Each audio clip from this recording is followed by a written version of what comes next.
Hello बच्चों, तो हम लोग क्लास आगे स्टार्ट करते हैं। ठीक, मैथ्स वाले सर अभी नहीं आए हैं, जिसके कारण इसके बाद मेरा फिजिक्स का क्लास था, लेकिन अभी फिजिक्स का क्लास मुझे ही लेना पड़ रहा है, तो अभी हम लोग फिजिक्स पढ़ लेते हैं। नहीं, आइए तो स्टार्ट करते हैं। फिजिक्स में नेक्स्ट जो हम लोग का टॉपिक है, चैप्टर है, उसका नाम है ऑसिलेशन। कौन सा चैप्टर? ऑसिलेशन। हेडिंग डालिएगा ऑसिलेशन। ऑसिलेशन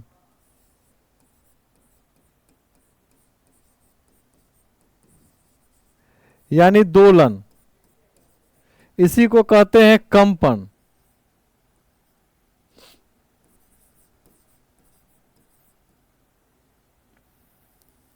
दोलन, कंपन, ऑसिलेशन। नहीं, तो ऑसिलेशन में क्या होता है? सबसे पहले बात समझिए कि ऑसिलेशन आखिर होता क्या है। नहीं, तो ऑसिलेशन जो होता है, कोई भी अगर ऑब्जेक्ट है, अगर वो ऑब्जेक्ट किसी मिड पॉइंट के आगे और पीछे दोलन करती है। नहीं, किसी मिड पॉइंट के कोई ऑब्जेक्ट आगे पीछे दोलन करती है, तो उसको हम क्या कहते हैं? ऑसिलेशन। सपोज दैट, मान लीजिए कोई ऑब्जेक्ट है और ये इसका मिड पॉइंट है, ये मिड पॉइंट है। अब मिड पॉइंट के ऊपर नीचे ऊपर नीचे ऊपर नीचे दोलन करती है, तो उसको हम क्या कहेंगे? ऑसिलेशन। नहीं, तो ऑसिलेशन मतलब क्या होता है? किसी मिड पॉइंट के ऊपर नीचे दोलन करना। सपोज दैट, समझ में आ रही है ना? अगर मान लीजिए सपोज दैट कि हमारे पास, अगर इसको हम पेंडुलम मान लें और इसको ऐसे ऐसे अगर हम करें, तो इसका मिड पॉइंट बीच वाला है ना, तो कोई ऑब्जेक्ट अगर मिड पॉइंट के आगे पीछे ऐसे दोलन करती है, तो उसको हम क्या कहते हैं? ऑसिलेशन। यानी मिड पॉइंट को ये क्या करती है?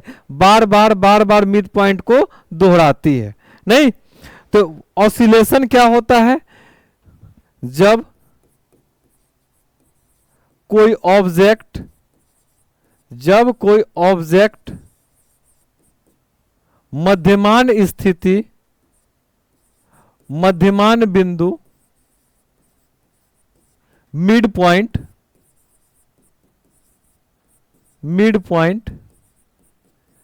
जब कोई ऑब्जेक्ट मध्यमान बिंदु मिड पॉइंट को बार बार दोहराए, मिड पॉइंट को बार बार दोहराए,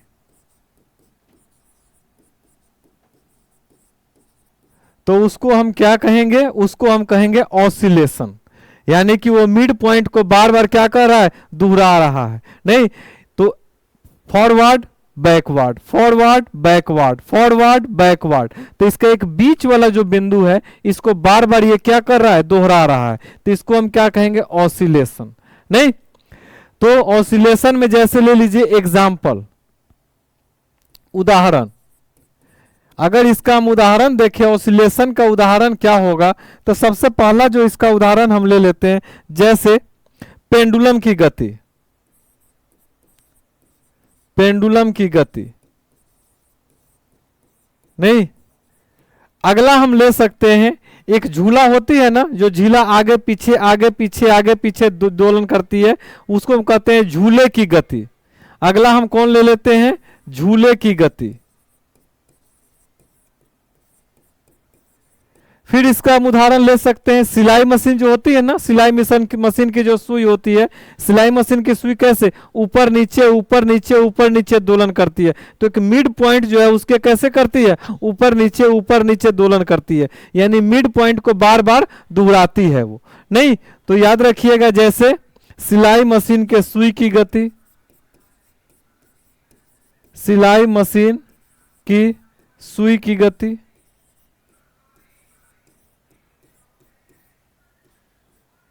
तो ये सब हमारी किस प्रकार के मोशन के उदाहरण हैं? ये सब हमारा देखा जाए तो ये सब हमारा ऑसिलेटरी मोशन के उदाहरण है। नहीं, तो हमने मोशन के बारे में पहले पढ़ा है कि कोई भी ऑब्जेक्ट अगर स्ट्रेट लाइन में मोशन करती है, सीधी रेखा में अगर मोशन करती है, तो उसको लीनियर मोशन कहते हैं। नहीं, और कोई ऑब्जेक्ट किसी सर्कुलर पाथ पर मोशन करती है, तो उसको सर्कुलेटरी मोशन कहते हैं। नहीं, तीसरी प्रकार का हमने मोशन पढ़ा था कि कोई ऑब्जेक्ट अगर पैराबोलिक पाथ दोहराते हुए अगर मोशन करती है तो उसको पैराबोलिक मोशन कहते हैं। जैसे तोप का गोला, नहीं, तीर धनुष से छोड़ा गया बाण, तो वो कैसे, उसका गति ऐसा होता है, पैराबोलिक मोशन होता है।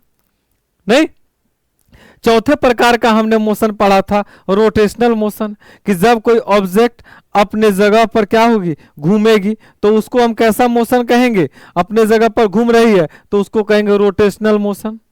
नहीं, और एक हम अगली प्रकार का जो मोशन पढ़ रहे हैं ये हमारा ऑसिलेटरी मोशन। नहीं, ऑसिलेटरी मोशन में क्या हो रही है, ऑसिलेटरी मोशन में ऑब्जेक्ट जो है हमारी वो आगे पीछे मिड पॉइंट की कर रही है। नहीं, ऑसिलेटरी मोशन। चलिए अब एक प्रकार का और मोशन के बारे में पहले पढ़ लेते हैं। अच्छा, इसके बारे में एक चीज और, ये जो है अगर मान लीजिए अगर ये हमारा जो पेंडुलम है, ये पेंडुलम अगर हमारा मोशन कर रही है, अगर गति कर रही है, ये पेंडुलम अगर हमारी गति कर रही है,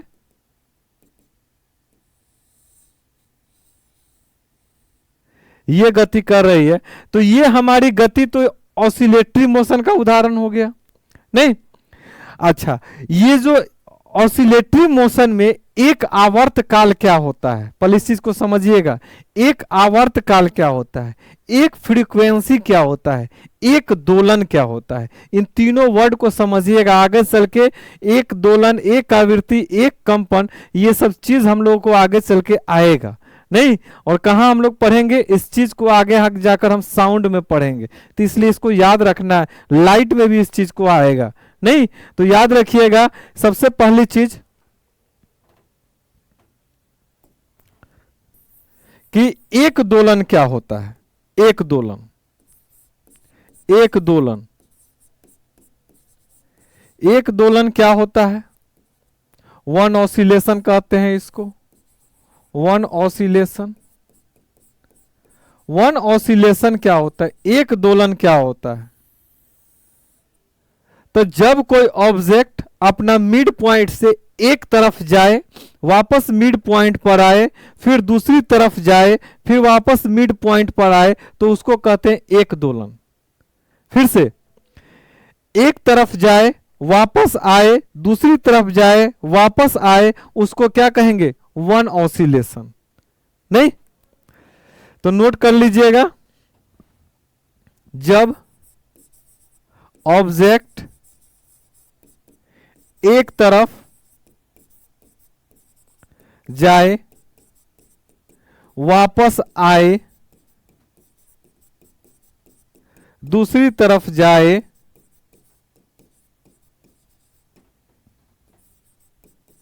वापस आए, तो इसको हम क्या कहेंगे, वन ऑसिलेशन। नहीं, एक तरफ जाए, वापस आए, दूसरी तरफ जाए, वापस आए, तो इसको हम क्या कहेंगे, वन ऑसिलेशन।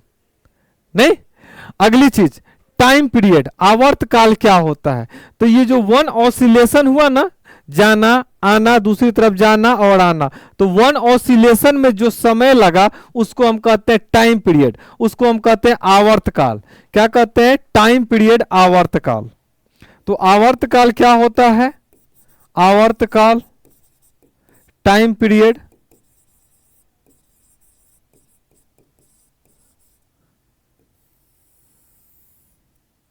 एक दोलन में लगा समय, एक दोलन में लगा समय, इसको हम क्या कहते हैं, आवर्त काल कहते हैं।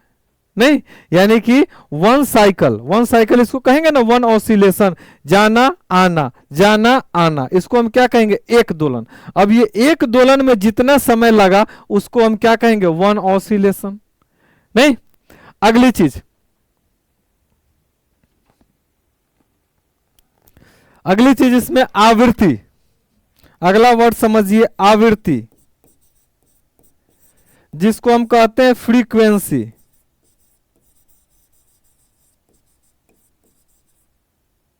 आवृत्ति क्या होता है, फ्रीक्वेंसी क्या होता है। एक तो हमने पढ़ा दोलन के बारे में पढ़ा, दूसरा हमने आवर्त काल के बारे में पढ़ा। अब तीसरा चीज जो हम पढ़ रहे हैं वो पढ़ रहे हैं फ्रीक्वेंसी के बारे में, कि फ्रीक्वेंसी क्या होता है। नहीं तो समझिए, एक सेकंड में दोलनों की संख्या को फ्रीक्वेंसी कहते हैं। एक दोलन हमने समझा था ना। अब एक दोलन में एक सेकंड में जितना दोलन होगा उसको हम क्या कहेंगे, फ्रीक्वेंसी। नहीं, मान लीजिए कि एक सेकंड में कोई चीज गया आया गया आया गया आया 5 दोलन करता है, नहीं तो उसकी फ्रीक्वेंसी कितनी कहेंगे, 5। तो एक सेकंड में जितनी दोलन की संख्या होगी उसको क्या कहेंगे, फ्रीक्वेंसी। तो इसको हम लिख सकते हैं number of oscillation in 1 second. Number of oscillation in 1 second. Number of oscillation in 1 second, यानी एक सेकंड में, एक सेकंड में दोलनों की संख्या, एक सेकंड में दोलनों की संख्या को हम क्या कहते हैं, फ्रीक्वेंसी कहते हैं। नहीं, और ये जो फ्रीक्वेंसी होता है, फ्रीक्वेंसी को किस चीज में मापते हैं, तो याद रखिएगा फ्रीक्वेंसी को हम हर्ट्ज में मापते हैं। किस चीज में मापते हैं, हर्ट्ज में मापते हैं। फ्रीक्वेंसी को किस चीज में मापते हैं, हर्ट्ज में मापते हैं। एच हर्ट्ज में मापते हैं, हर्ट्ज में फ्रीक्वेंसी को मापते हैं। नहीं तो अभी तक हमने समझा कि ऑसिलेशन क्या होता है। नहीं, मिड पॉइंट के जो आगे पीछे दोलन करता है उसको क्या कहते हैं, ऑसिलेशन। नहीं, जैसे मैं घर के बाहर अपना टहल रहा हूं और मेरा घर है, घर के सामने से मैं 500 मीटर गया, वापस आया, फिर दूसरी तरफ 200 मीटर 500 मीटर गया, वापस आया, फिर 500 मीटर गया, वापस आया, फिर 500 मीटर गया, फिर वापस आया। तो ये जो हमारा घर का जो मिड पॉइंट है, नहीं इसके आगे पीछे मैं दोलन कर रहा हूं। और याद रखिएगा ये जो हमारे ऑसिलेटरी मोशन जो होती है, इसी को हम दूसरा वर्ड कहते हैं फॉरवर्ड बैकवर्ड मोशन। नहीं, ऑसिलेटरी मोशन कहिए या फॉरवर्ड बैकवर्ड मोशन कहिए, इसी को दूसरा नाम भी कहा जाता है। इसको कहा जाता है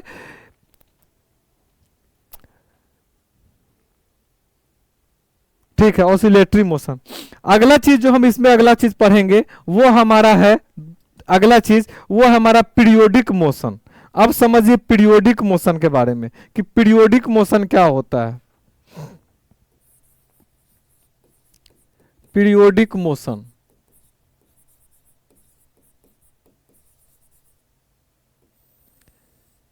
नहीं पीरियोडिक मोशन यानी कि इसको हम कहते हैं आवर्त गति।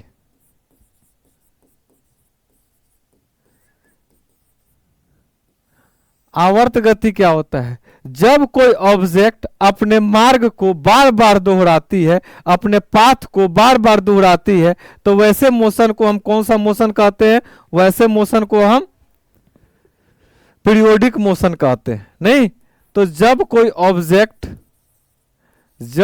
ऑब्जेक्ट अपने मार्ग यानी पाथ को बार बार दोहराए,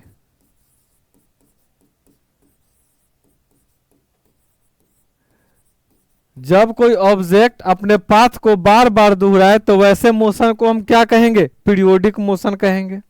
नहीं, जैसे मान लीजिए बीच में हमारा सूर्य है और सूर्य के चारों ओर पृथ्वी क्या करती है, गति करती है, एक पाथ पर गति करती है, तो उसको हम क्या कहेंगे, पीरियोडिक मोशन। नहीं, एक चंद्रमा है, ठीक, और वो क्या कर रही है, अर्थ के चारों ओर मोशन कर रही है, तो वो कैसा मोशन हो गया, अब पीरियोडिक मोशन, क्योंकि अपने रास्ते को वो बार बार दोहरा रही है। नहीं तो उसको हम किस प्रकार का मोशन कहते हैं, पीरियोडिक मोशन। जब कोई ऑब्जेक्ट अपने मार्ग यानी पाथ को बार बार दोहराए उसको पीरियोडिक मोशन कहेंगे। नहीं तो जैसे सूर्य के चारों ओर सूर्य के चारों ओर पृथ्वी की गति, नहीं, चंद्रमा के चारों ओर, सॉरी, पृथ्वी के चारों ओर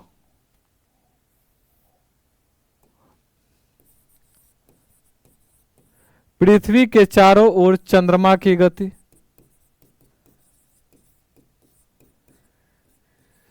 अच्छा, एक चीज यहां हम लिख रहे हैं, ध्यान दीजिएगा। अगला इसमें हम एग्जांपल ले लेते हैं, सिलाई मशीन के सुई की गति, सिलाई मशीन की सुई की गति। इसी में हम ले लेते हैं पेंडुलम की गति, इसी में हम ले लेते हैं झूला की गति।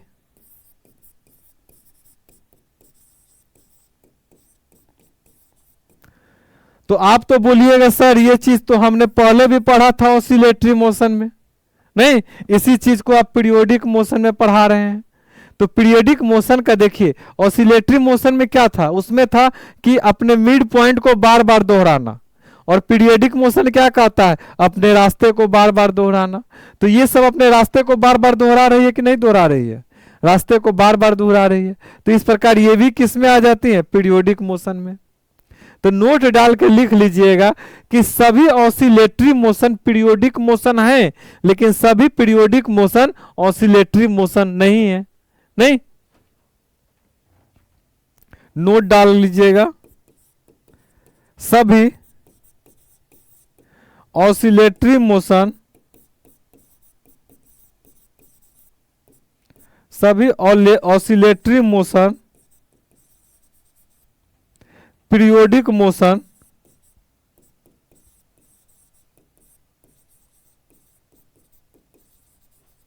हैं, परंतु सभी पीरियोडिक मोशन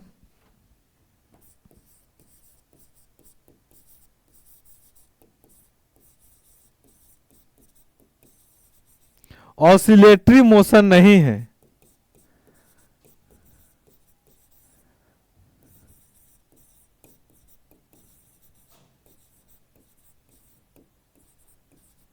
नहीं, तो इसको बाबू ध्यान दीजिएगा कि सभी जो है, सभी पीरियोडिक मोशन जो है, सभी पीरियोडिक मोशन ऑसिलेटरी मोशन नहीं है, लेकिन सभी ऑसिलेटरी मोशन कैसे मोशन है, पीरियोडिक मोशन है।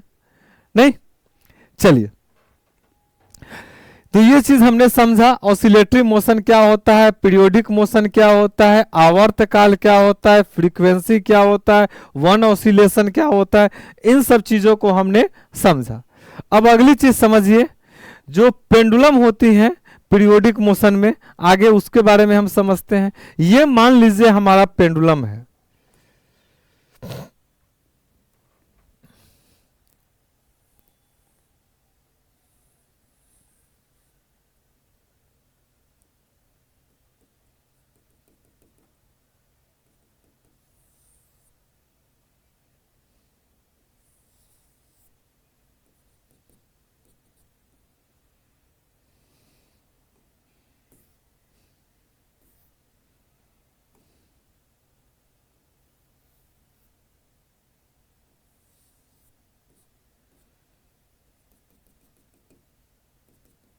ये पेंडुलम है, और ये क्या कर रही है, ये मोशन कर रही है।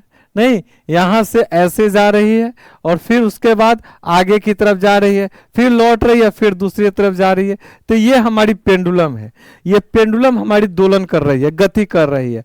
अब बात आता है कि किस समय इस पेंडुलम का काइनेटिक एनर्जी अधिकतम होगी और पोटेंशियल एनर्जी अधिकतम होगी। हमने पढ़ा था कि कोई ऑब्जेक्ट के पास अगर पोजीशन के कारण किसी ऑब्जेक्ट के पास एनर्जी आती है तो वैसे एनर्जी को हम पोटेंशियल एनर्जी यानी स्थितिज ऊर्जा कहते हैं। नहीं, तो इस स्थिति में देखेंगे तो ये जब अपने हाइट पर होगी, ऊंचाई पर होगी, उस समय इसके पास पोटेंशियल एनर्जी अधिकतम होती है, यानी कि हाइट के कारण एनर्जी हो गई।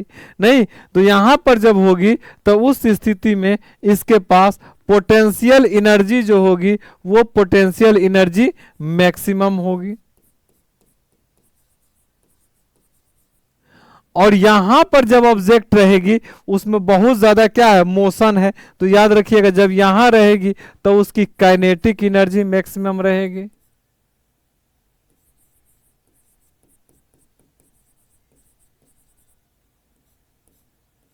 नहीं, जब मिड पॉइंट पर रहेगी तो उसके पास क्या, काइनेटिक एनर्जी ज्यादा रहेगी, और जब ऊपर रहेगी तो उसके पास पोटेंशियल एनर्जी ज्यादा रहेगी।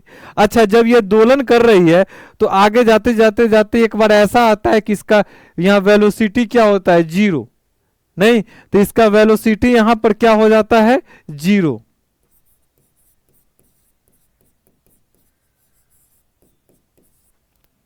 नहीं, और यहां पर जब आएगी ये पेंडुलम तो यहां पर इसकी वेलोसिटी कैसी होती है, बीच में मिड में इसकी वेलोसिटी मैक्सिमम होती है, यानी इसकी वेग मैक्सिमम होती है। तो याद रखिएगा वेलोसिटी कैसी होगी, मैक्सिमम। अच्छा, जब ऊपर रहती है तो याद रखिएगा उस समय जब इसकी वेलोसिटी जीरो हो जा रही है तो उस समय एक्सेलरेशन इसका कैसा हो जाएगा, ज्यादा हो जाएगा, मैक्सिमम हो जाएगा। तो याद रखिएगा कि इस समय अगर हम देखें इसका एक्सेलरेशन, एक्सेलरेशन तो वो कैसी होती है, मैक्सिमम होती है, यानी अधिकतम होती है। नहीं, और यहां पर जब होगी तो एक्सीलरेशन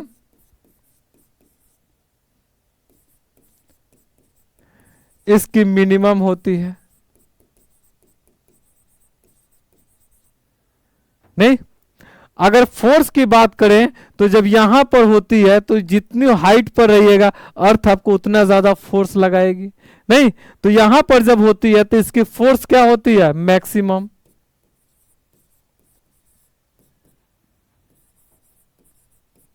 अधिकतम फोर्स होती है, और यहां जब होती है तो इसकी फोर्स कैसी होती है, मिनिमम।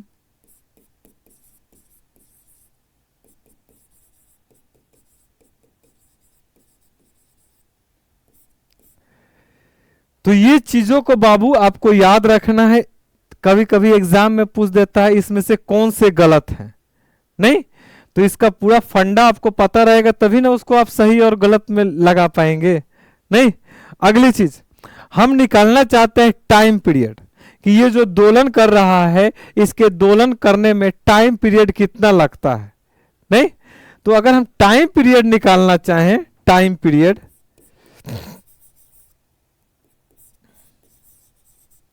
टाइम पीरियड यानी आवर्तकाल, आवर्तकाल, तो आवर्तकाल निकालने के लिए हम देख रहे हैं कि नीचे की तरफ एक फोर्स लगता है, इसको नीचे की तरफ खींचता है, इसको हम क्या कहते हैं, जी। नहीं, समझिए ये पेंडुलम है,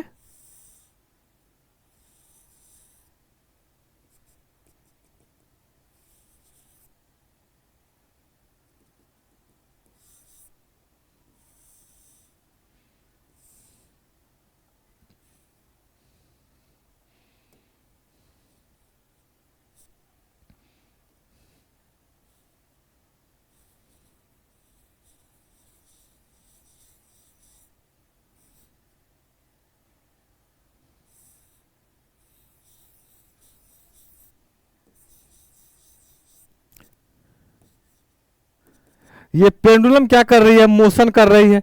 तो ये पेंडुलम जब मोशन कर रही है तो यहां इसके नीचे की तरफ एक फोर्स लगता है जिसको हम क्या कहते हैं, जी, एक्सेलरेशन ड्यू टू ग्रेविटी, यानी अर्थ उसको क्या कर रही है, नीचे की तरफ खींच रही है। और ये जो हमारा पेंडुलम है इसकी लंबाई भी है, इसकी लंबाई हम कितना मान लेते हैं, एल। नहीं, और इसकी लंबाई जो एल लेना है हमको कहां तक लेना है, इसके मिड पॉइंट तक लेना है। याद रखिएगा ये जो हमको इसकी लंबाई लेना है, ये पेंडुलम का जो मिड पॉइंट है, मिड पॉइंट तक लेना है। ये नहीं सिर्फ रस्सी की लंबाई नहीं लेना है, इसके मिड पॉइंट तक लंबाई लेना है। नहीं, अब हम निकालना चाहते हैं कि एक दोलन करने में इसे कितना समय लगता है। तो इसके लिए हमने फॉर्मूला बनाया है, T equal to 2 pi root under l upon g. इस फॉर्मूला को याद रखिएगा, इस फॉर्मूला पे बहुत सारे हमारे फिनोमिना जो हैं वो क्लियर हो जाते हैं। नहीं, चलिए समझिए कैसे।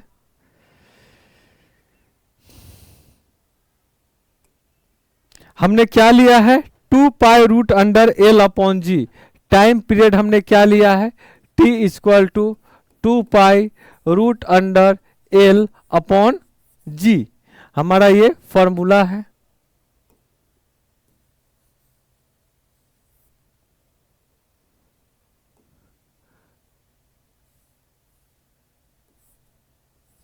To pi root under L/G, ये हमारे पास फॉर्मूला है। ठीक, अब इस फॉर्मूला पे देखिए कौन कौन से फिनोमिना आते हैं।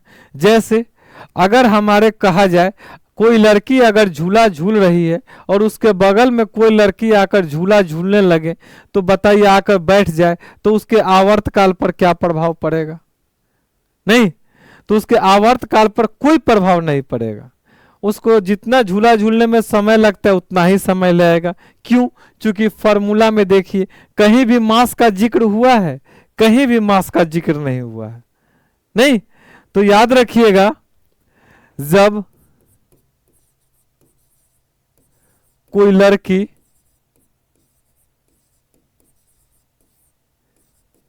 झूला झूल रही है और उसके बगल में कोई लड़की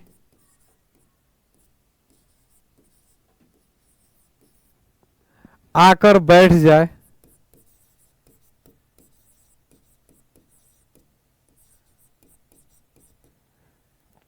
तो आवर्तकाल यानी टाइम पीरियड यानी टी पर कोई प्रभाव नहीं पड़ेगा,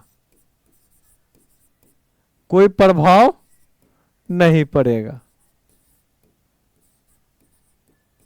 नहीं, चलिए अगली चीज, अगर कोई लड़की झूला झूल रही है और झूला झूलते झूलते अगर वो झूले पे खड़ी हो जाती है, तब बताइए उसके आवर्तकाल पर क्या प्रभाव पड़ेगा। नहीं, अगर कोई झूला झूल रही है और झूलते झूलते क्या हो गई, खड़ी हो गई, झूला पर खड़ी हो गई, तो उस स्थिति में क्या होगा, तो जब खड़ी हो जाएगी उसकी लंबाई घट जाएगी। नहीं, उसकी लंबाई क्या होगी, घट जाएगी। और उसकी लंबाई घटने के कारण, चूंकि उसका नीचे थी ना, तो उस समय ग्रेविटेशनल फोर्स उसका नीचे की तरफ ज्यादा लग रहा था। अब वो खड़ी हो गई तो ऊपर हो गई, तो उसकी लेंथ कहाँ तक हो गई, और ऊपर तक हो गई। तो उसकी लेंथ कम होने के कारण उस स्थिति में क्या होगा, उस स्थिति में उसका टाइम पीरियड जो है एल कम होगा, तो टाइम पीरियड उसका बढ़ जाएगा। नहीं, तो याद रखिएगा, झूला झूलते समय, झूला झूलते समय लड़की खड़ी हो जाए,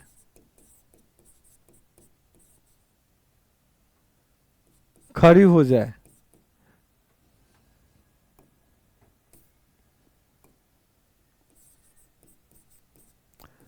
तो लंबाई घट जाएगी,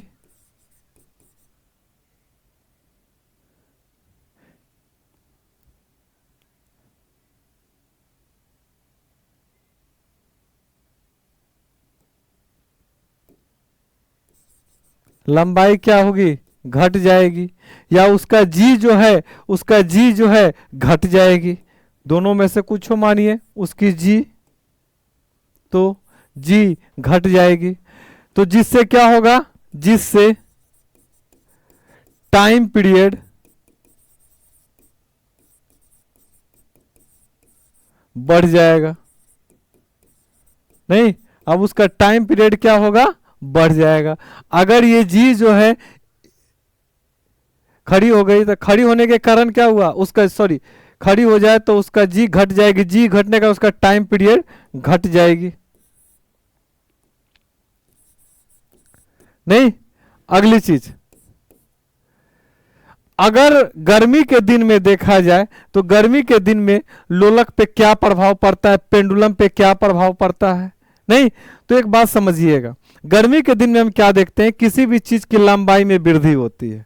नहीं, तो वो जो लंबाई थी, लंबाई में वृद्धि होगी। जब लंबाई में वृद्धि होगी यानी एल बढ़ेगा तो टी पे क्या प्रभाव पड़ेगा, टी भी बढ़ेगा। क्योंकि दोनों में कैसा संबंध है, डायरेक्टली प्रोपोर्शनेट संबंध है, समानुपाती संबंध है।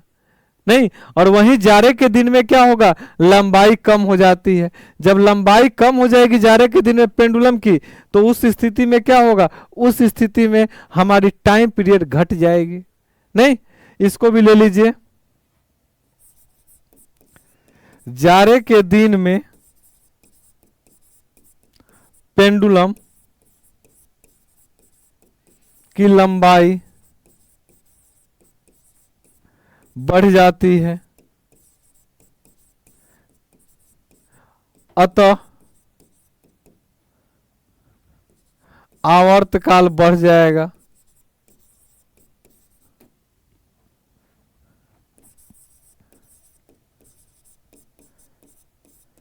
जिससे घड़ी सुस्त हो जाएगी।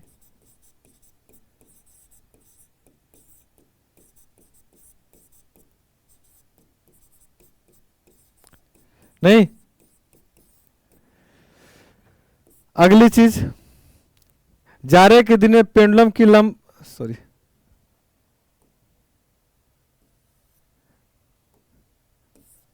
गर्मी के दिन में पेंडुलम की लंबाई बढ़ जाती है, अतः आवर्तकाल बढ़ जाएगा, जिससे घड़ी सुस्त हो जाएगी। और जस्ट यही चीज हमारा क्या होता है, अपोजिट, जाड़े के दिन में। जाड़े के दिन में लंबाई कम हो जाती है, जिससे घड़ी फास्ट हो जाती है। नहीं, जाड़े के दिन में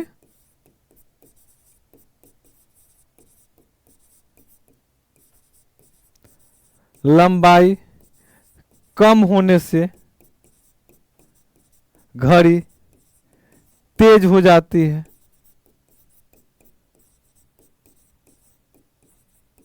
नहीं, अगली चीज, अगर ये पेंडुलम वाली घड़ी है, अगर पेंडुलम वाली घड़ी को अगर हम पृथ्वी की सतह से ऊपर ले जाएं या पृथ्वी की सतह से नीचे ले जाएं, तो बताइए उसके आवर्तकाल पे क्या प्रभाव पड़ेगा? नहीं, तो हमने पढ़ा है कि ज्यों ज्यों हम पृथ्वी के सरफेस से ऊपर की तरफ जाते हैं तो जी का मान कम होता है। नहीं, और दूसरा चीज हमने ये भी पढ़ा था गुरुत्वाकर्षण में कि अर्थ के सरफेस के ज्यों ज्यों हम नीचे जाते हैं तब भी जी का मान घटता है। नहीं, तो दोनों जगह ऊपर ले जाइए तो चाहे अर्थ के सरफेस के नीचे ले जाइए तो जी का मान कम हो जाएगा। और जी का मान कम हो जाएगा तो इसका मतलब आवर्तकाल क्या होगा, आवर्तकाल हमारा बढ़ जाएगा। नहीं, पृथ्वी की सतह से पृथ्वी के सतह से ऊपर या नीचे जाने पर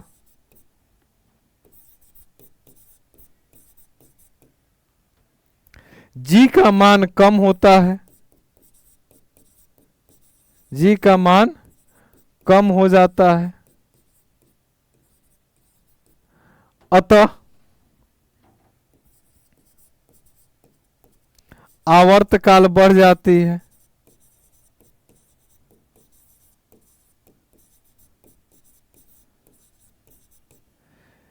ये सब फंडा को आपको याद रखना है। ये सब क्या होते हैं, हमारे एग्जाम में पूछे जाते हैं।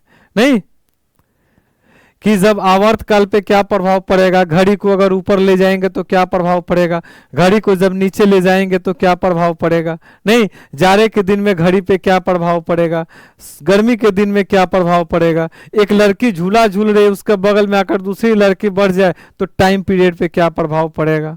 नहीं, एक लड़की झूला झूल रही है, झूलते झूलते खड़ी हो जाएगी तब उसके टाइम पीरियड पे क्या प्रभाव पड़ेगा। नहीं, तो ये सब चीज हमारे एग्जाम में पूछे जाते हैं। तो आइए जो हमने पढ़ा एक बार उसको क्विक हम रिवीजन कर लेते हैं।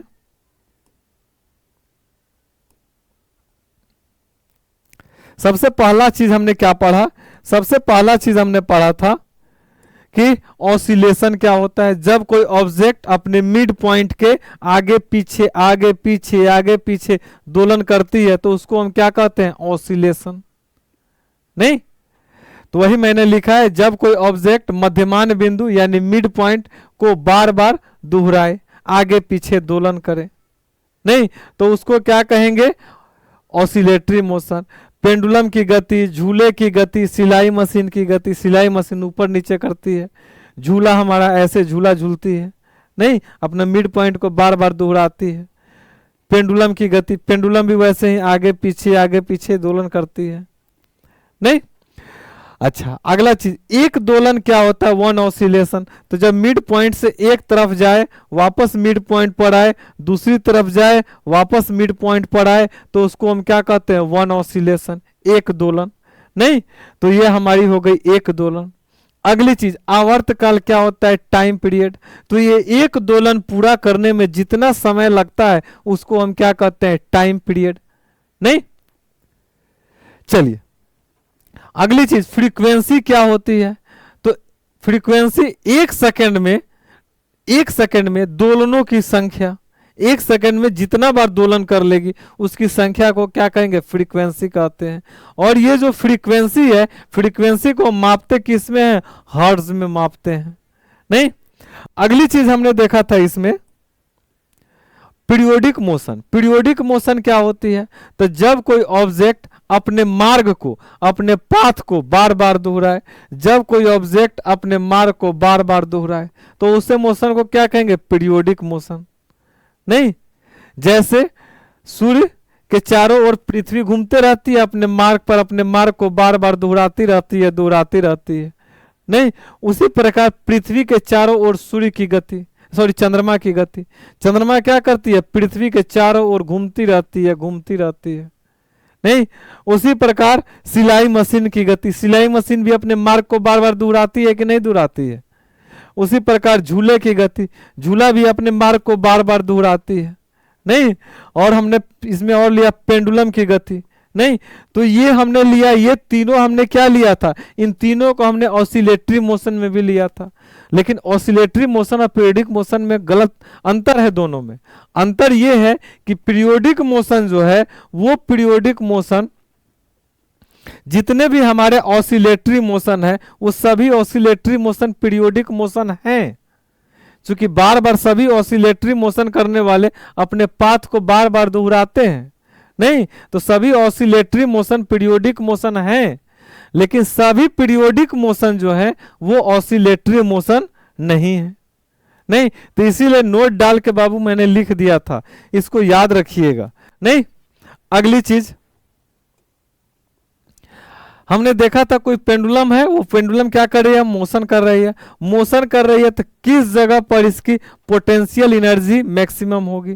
तो हमने इससे पहले हमने पढ़ा हुआ है, हमने पढ़ा था कि एनर्जी दो प्रकार की, मैकेनिकल एनर्जी पढ़े थे ना। मैकेनिकल एनर्जी के अंतर्गत ये जो हमारी मैकेनिकल एनर्जी है, मैकेनिकल एनर्जी, काइनेटिक एनर्जी और पोटेंशियल एनर्जी पढ़े हैं ना, दोनों पोटेंशियल एनर्जी और काइनेटिक एनर्जी दोनों को मिलाकर क्या करते हैं, मैकेनिकल एनर्जी, नहीं। तो किसी ऑब्जेक्ट में अगर गति के कारण उसके पास अगर एनर्जी आ जाती है मोशन के कारण तो उसको क्या कहेंगे, काइनेटिक एनर्जी।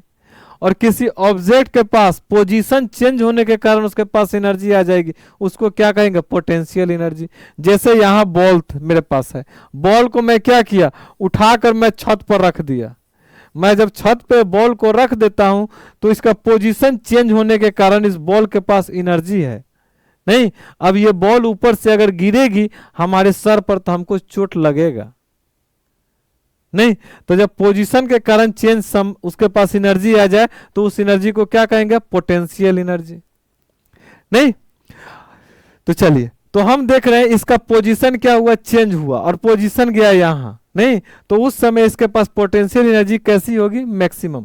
और ये मोशन कर रहे हैं गति के कारण, जब ये मिड पॉइंट पर होगी तो उस समय इसका काइनेटिक एनर्जी होगा मैक्सिमम, नहीं। अच्छा, जैसे जैसे ऊपर की तरफ जाती है इसकी वेलोसिटी कम होती जाती है और लास्ट में इसकी वेलोसिटी क्या होगी, 0, नहीं। और यहां पर वेलोसिटी क्या होती है, मैक्सिमम, नहीं। अब एक्सीलरेशन की बात करते हैं। एक्सीलरेशन क्या होता है? वेग में परिवर्तन की दर को त्वरण कहते हैं, नहीं। तो एक्सीलरेशन की बात करें तो यहां पर इसका वेग कितना हो गया है? 0। तो इसका वेग में परिवर्तन सबसे ज्यादा यहां पर होता है। जब यहां पर वेग में परिवर्तन सबसे ज्यादा होगा तो यहां पर एक्सीलरेशन भी सबसे ज्यादा होगा, नहीं। तो एक्सीलरेशन कैसा हो जाएगा? यहां पर मैक्सिमम। और यहां पर एक्सीलरेशन कैसा होगा? वेग में परिवर्तन बहुत कम देखने को मिलता है, नहीं।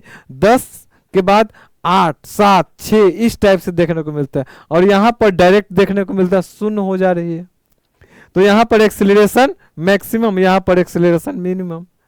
फोर्स की बात करें तो फोर्स अधिकतम कहाँ होती है? जितने आप ऊंचाई पर जाएंगे उतना ज्यादा ग्रेविटेशनल फोर्स आप पर लगेगी। तो ये ग्रेविटेशनल फोर्स लगती है तो फोर्स यहाँ पर मैक्सिमम और यहाँ पर मिनिमम हो जाता है, नहीं। फिर हमने देखा टाइम पीरियड। टाइम पीरियड हम कैसे निकालते हैं, नहीं। तो टाइम पीरियड हम निकालते हैं, उसके लिए हमने एक सूत्र बनाया है 2π√L/g, नहीं।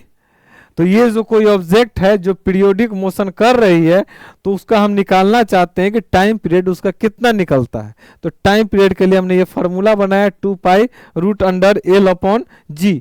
और इसी के लेकर हमने बहुत सारे फिनोमिना को देखा है, नहीं।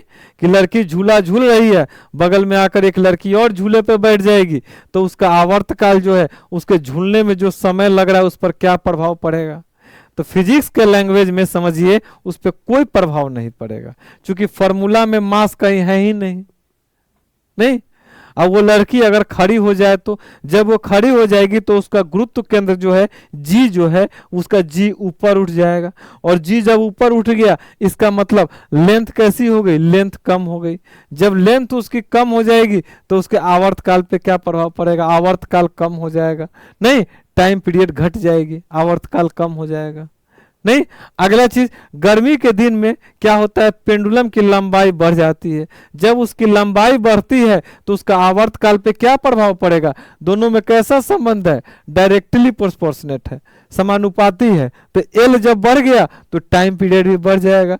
तो गर्मी के दिन में पेंडुलम की लंबाई बढ़ जाती है अतः आवर्तकाल बढ़ जाएगा, जिससे घड़ी सुस्त हो जाएगी। और जाड़े के दिन में क्या होता है? जाड़े के दिन में ठीक उसका अपोजिट होता है, नहीं। उसकी लेंथ कम हो जाती है। जाड़े के दिन में लंबाई घट जाती है, जिससे उसका क्या होगा? लंबाई एल घटेगा तो टाइम पीरियड भी उसका घट जाएगा, नहीं। जिससे घड़ी क्या हो जाएगी? घड़ी हमारी फास्ट हो जाएगी। अगला, पृथ्वी के सतह से ऊपर या नीचे जाते हैं तो जी का मान घटता है, ये हमको पता है। और जी का मान घटने के कारण क्या होगा? जी का मान जब घटेगा तो उस स्थिति में हमारा जी और टी में कैसा संबंध है? दोनों में उल्टा संबंध है, नहीं। इनवर्सली प्रोपोर्शनेट है, व्युत्क्रमानुपाती है। तो जी जब घटेगा तो टी का मान क्या होगा? टी यहां पर बढ़ जाएगा, नहीं। तो इन सब चीजों को याद रखिएगा, इन फिनोमिना को याद रखना है। चलिए आज की क्लास इतना ही, फिर मिलते हैं नेक्स्ट क्लास में। Thank you.